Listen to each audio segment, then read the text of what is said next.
Hello students, welcome to my channel. आज हम इस वीडियो में सीटीईटी के बारे में कुछ बात डिस्कस करने वाले हैं कि जो लोग क्वालिफाई कर रहे हैं उन्हें क्या करना चाहिए, और जो लोग क्वालिफाई नहीं कर रहे हैं मतलब 1-2 मार्क या कई मार्क से पीछे रह जा रहे हैं, तो उन लोगों के लिए क्या टिप्स होगा, क्या करेंगे। अभी तो सीटीईटी ख़त्म हो गया है, फेज़ 1 ख़त्म हुआ है, फेज़ 2 जल्दी ही निकलेगा जो कि जुलाई या अगस्त में निकलता है। तो जिन लोगों का हो जा रहा है, क्वालिफाई हो रहे हैं, तो उन लोगों को फर्स्ट तो कॉन्ग्रेचुलेसन। और मतलब जिनका बहुत ही ज़्यादा मार्क्स आ रहा है, आंसर की से कोई भी फ़र्क नहीं पड़ेगा उन्हें कि क्वालिफाई नहीं होंगे या बच जाएंगे। तो उन लोगों को क्या करना चाहिए, अभी टीचर के लिए पढ़ना चाहिए उन लोगों को, जैसे कि हमारा केबीएस है, DSSS भी है, इन सब के लिए उन्हें तैयारी कर लेनी चाहिए। और अभी तो बिहार बोर्ड के द्वारा हमारा कैलेंडर भी जारी हुआ है, PRT, TGT, PGT के लिए पोस्ट भी हमारा निकलेगा बहुत ही जल्द।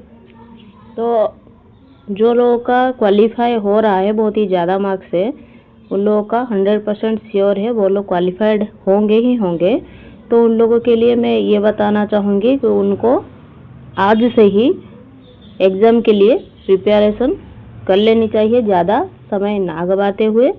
और जिन लोगों का नहीं हो रहा है उन लोग क्या करेंगे, वो लोग भी आज से दूसरा जो सीटीईटी अभी आने वाला है तो उसके लिए प्रिपेयर कर लो अभी से। सीटीईटी का क्या रहता है, सीटीईटी क्वालिफाई करना मतलब और दूसरे एग्ज़ाम के मुताबिक इजी होता है। मैं ये नहीं कहूँगी कि बहुत ही ज़्यादा इजी होता है, नहीं, इजी होता है थोड़ा सा। कि अगर आप लोग अच्छे से प्रीवियस ईयर क्वेश्चन को, अगर हम PYQs को अच्छे से ध्यान में रखोगे तो क्वेश्चन बहुत ही ज़्यादा PYQs से ही आता है।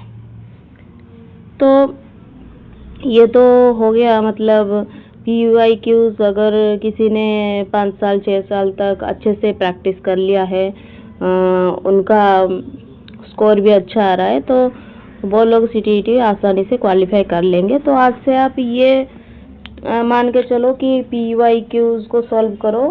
पढ़ाई तो आप लोगों ने की होगी, पहले एग्ज़ाम के लिए तैयार कर रहे थे, मतलब पढ़ाई तो है, इसलिए PYQs को भी ध्यान में रख कर आप लोग क्या करेंगे, वो सब सॉल्व करना शुरू कर दो। और अगर आप लोगों को ये सही लगे कि हमें कहीं स्कूल में जाकर रह जाना चाहिए, तो आप लोग, ये भी बेस्ट ऑप्शन है, कोई भी आसपास के स्कूल में जाकर आपको बच्चे को पढ़ाना चाहिए। उससे क्या होता है, हम बहुत ही ज़्यादा मोटिवेटेड फील होते हैं कि मतलब टीचर का लाइफ कैसा हो जाएगा, टीचर बनने के बाद कैसे फीलिंग्स आता है बच्चों के साथ, कैसे इंटरेक्शन, ऐसे बहुत ही ज़्यादा मोटिवेटेड फील होगा और टीचर के लिए और भी ज़्यादा हमें पढ़ने का मन होगा। तो ये बेस्ट ऑप्शन होता है स्कूल ज्वाइन करने का। अगर आपके पास ऐसा स्कूल है तो आप ज्वाइन कर सकते हैं, और अगर स्कूल नहीं है तो कोई बात नहीं, आप पढ़ाई जारी करिए, क्योंकि सीटेट भी अभी आने वाला है। तो उसके लिए कोई ज़्यादा परेशान मत हो कि हमारा तो नहीं हुआ, हमारे फ्रेंड का हो जा रहा है। बहुत ही ज़्यादा मतलब डिप्रेशन फील होता है कि 1-2 मार्क्स से हम रह गए। दिक्कत की बात नहीं है अभी, ऐसा तो होता है एग्ज़ाम में 1-2 मार्क्स से बहुत ही ज़्यादा लोग रह जाते हैं।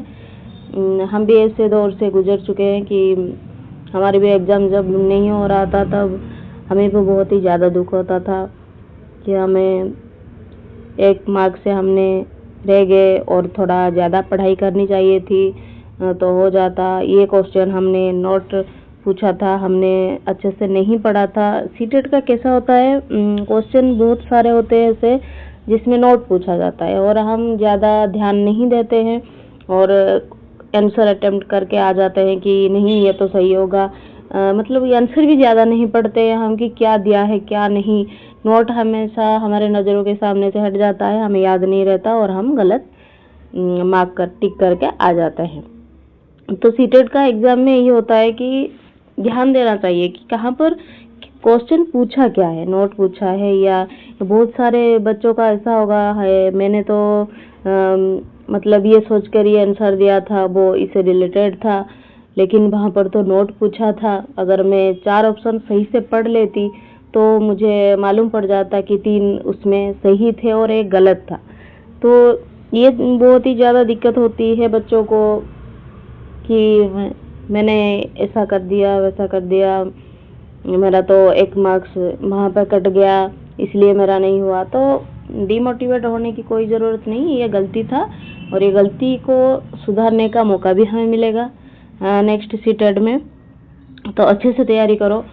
ये 1-2 मार्क्स जो भी रह रहे हैं तो उन लोगों के लिए है जो क्या करें, अभी से आपको तो ज़्यादा मतलब मेहनत करने की भी ज़रूरत नहीं, क्योंकि आपका 2-3 मार्क्स से ही आप रह रहे हैं। मतलब थोड़ा और एक्स्ट्रा मेहनत करोगे तो आसानी से, बहुत ही आसानी से आपका क्या होगा, पेपर निकल सकता है। तो पढ़ाई शुरू करो। ऐसा नहीं है कि आंसर की के भरोसे हम बैठे हैं, आंसर की जब आएगा तब हम पढ़ाई शुरू करेंगे, जब सीटेट का फॉर्म निकलेगा तब शुरू करेंगे। नहीं, ऐसा नहीं होता। पढ़ाई उससे डिपेंडेंट मत रहो, आप लोग खुद से पढ़ाई शुरू कर दो। इससे क्या होगा, जो फीलिंग्स आती है ना कि मैं अगर और थोड़ा पढ़ लेती तो मेरा सीटेट निकल जाता, मैं रह गई, बहुत ही ज़्यादा दुख होता है ना तो वो फील नहीं करो कि मैं और थोड़ा पढ़ती तो शायद मेरा कुछ हो जाता। तो उसके लिए, वो सब को हटाने के लिए आपको क्या करना चाहिए, आज से ही पढ़ाई शुरू करो, कंसंट्रेटेड होकर पढ़ाई करो। क्वेश्चन जो है, जो भी क्वेश्चन पूछता है एग्जाम में, वो ध्यान से समझो और माइंड को थोड़ा फोकस करके आंसर टिक करके आओ। देखना बहुत ही ज़्यादा आसानी से निकल जाएगा। और मेन क्या है, मेन है PYQs। अब PYQs को ध्यान में रखो कि पिछला साल और उसके पिछला साल में क्या क्या पूछा है, किस टाइप का क्वेश्चन आ रहा है। अब क्या करें, उससे रिलेटेड जो भी क्वेश्चन है, बहुत सारे वीडियो हैं यूट्यूब पे, आप उठाकर भी देख सकते हो। उससे रिलेटेड जो भी CDP चाहे हो, पेडागोगी अगर अच्छे से कोई भी सब्जेक्ट अगर हम फोकस में ले और पेडागोगी अगर हम अच्छे से कर लेते हैं, पेडागोगी हमारा 90 मार्क्स आता है ऐसे ही, तो अच्छे से निकल जाता है हमारा पेपर। तो पेडागोगी को ध्यान में रखो, वो बहुत ही ज़्यादा वेटेज वाला मार्क होता है। और सब्जेक्ट में तो ऐसे पैसेज में हमारा मार्क्स ऐसे ही आ जाता है, पैसेज को पढ़ो और सिर्फ पैसेज में ही आंसर रहता है, तो उससे तो कोई दिक्कत वाली बात नहीं है। पेडागोगी में थोड़ा सा दिक्कत आता है, तो वो आज से ही शुरू कर लो तुम पढ़ाई। मेरी बस आप सबको दुआ है कि जो भी, जिनको भी लग रहा है 1 मार्क्स से मैं कट जाऊंगी, तो मैं उनके लिए प्रे करूंगी कि उनका पेपर निकल जाए अच्छे से, वो भी पास हो जाए। और टीचर के लिए उनका जो सपना है, मैं एक टीचर बनूंगा या बनूंगी, तो उन लोगों का सपना पूरा हो। मैं कोशिश करूंगी मैं चैनल पर आपको प्रोवाइड करती रहूं, क्वेश्चन सारे प्रैक्टिस क्वेश्चन प्रोवाइड करती रहूं, क्लासेस प्रोवाइड करती रहूं, जिससे आपको इजी हो जाएगा एग्ज़ाम निकालने के लिए। Thank you students. आपको अगर मेरा वीडियो पसंद आ रहा है तो लाइक शेयर सब्सक्राइब ज़रूर करें। Thank you students, keep studying.